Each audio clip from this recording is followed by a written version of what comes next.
Welcome. In this video, I'll show you how to transfer contacts from iPhone to iPhone. If you find this video helpful, please leave a like and subscribe to the channel for more such tutorials. Now, first up, go to find the settings app on your main phone. And then what you're going to do is just go to find iCloud. Okay, just got to scroll all the way down, and here we have iCloud.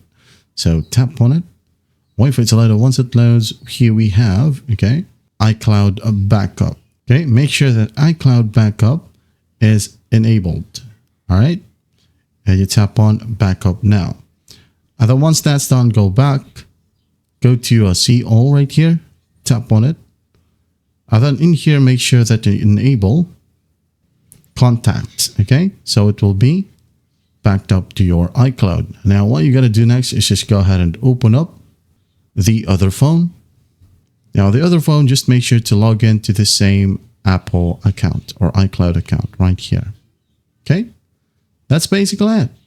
That is how you transfer contacts from iPhone to iPhone. I hope this video helps, and I'll see you in the next one.